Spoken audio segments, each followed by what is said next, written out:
মই দলৰ প্ৰতিনিধি আছে যিহেতু ৰাইজ আছে প্ৰত্যুত্তৰ দিব ৰাইজে।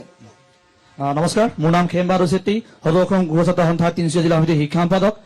যেহেতু আজি এই NKTV আয়োজন কৰা এই সমূহ সমাৰোহৰ যি বাকৰি, ইয়াত আমি যিহেতু ডিগবৈ সমষ্টি কেন্দ্ৰিক আলোচনা কৰি আহিছো, যিসকল ৰাজনৈতিক দলৰ সন্মানীয় ব্যক্তিসকলে ইতিমধ্যে তেওঁলোকে বিভিন্ন কথা বাৰ্তা ৰাখিলে, কিন্তু তেওঁলোকৰ কাৰো কথাত কিন্তু ডিগবৈৰ যি আঞ্চলিক বিষয় তাক উত্থাপন হোৱা দেখা নগ'ল।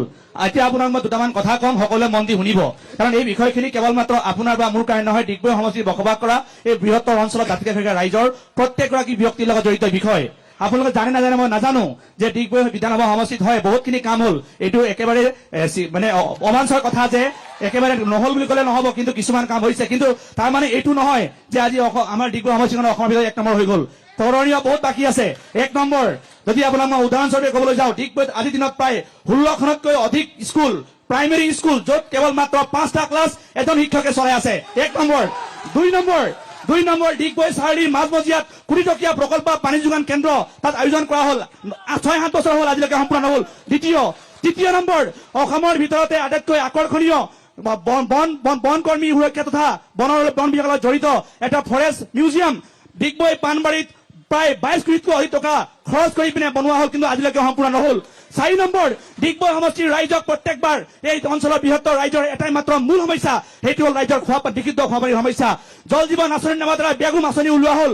ঘৰে ঘৰে নল, ঘৰে ঘৰে জল বুলি কোৱা হ'ল। আজি আপোনালোকে কোনে কাটি পিনে ক'ব পাৰিব যে জল জীৱন মিছনৰ যোগেদি আমাৰ কেইজন মানুহে জল পালে? কেৱল মই সন্মানীয় বিজেপিৰ প্ৰতিনিধিক মই প্ৰশ্ন কৰিব বিচাৰিছো যে যিকেইটা প্ৰশ্ন মই উত্থাপন কৰিলো আপুনি তাৰ পোনপটীয়া উত্তৰ দিয়ক। যে এটা ক্লাছ মই লাষ্ট অন্তিম বাইদেউ, আজি মই ইয়াত সুধিব বিচাৰিছো, ডিগবৈ সমষ্টিত যিকেইজন নেতা ইলেকশ্যন খেলিব লৈছে বা তেওঁলোকৰ পিছফালে ঘূৰি থকা top 10 leader from BJP, Congress, AJP ৰাজ্য দল, আপোনালোকৰ টপ 10 লিডাৰ, আপোনালোকৰ লিডাৰ কোনজন সন্তানে সেই প্ৰাইমেৰী স্কুলত পঢ়ায়, যিটো স্কুলত 5টা ক্লাছ এটা বছৰে পঢ়ায়? উত্তৰ দিব পাৰিবি কোনোবাই? আচলতে আমাৰ মই উত্তৰ ল'ম ৰাইজ আছে যিহেতু। মই আকৌ পেনেললৈ যাম, পেনেলিষ্টে উত্তৰ দিব। কিন্তু বিজেপি দলৰ যথেষ্ট সংখ্যক কৰ্মী আছে ইয়াতে। কওকচোন, ডিগবৈবাসীৰ উন্নয়ন হৈছে নে নাই? আহক কওক।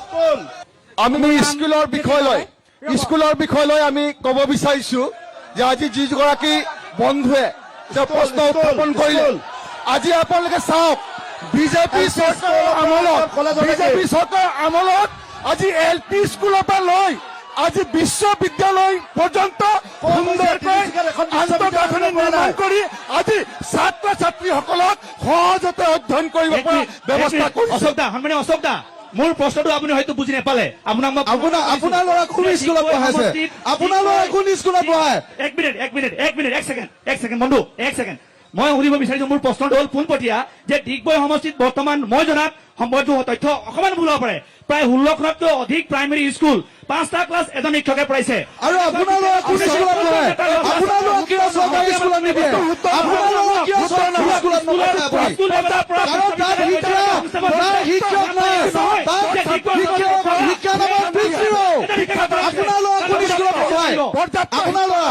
পৰ্যাপ্ত শিক্ষক আছে আৰু ছাত্ৰ ছাত্ৰীসকলক আপোনাৰ ল'ৰা কিয় বিজেপি দলৰ প্ৰতিনিধিয়ে কৈছে মই আপোনাক সত্য সহকাৰে এটা স্কুলৰ নাম কৈছো।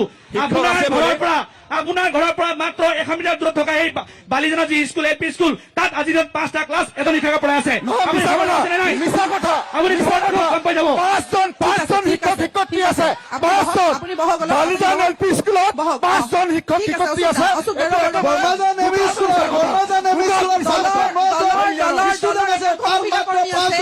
দলৰ একাংশ মহিলা কৰ্মী আছে, মহিলাসকলে ক'ব সমষ্টিৰ উন্নয়ন হৈছে নে নাই?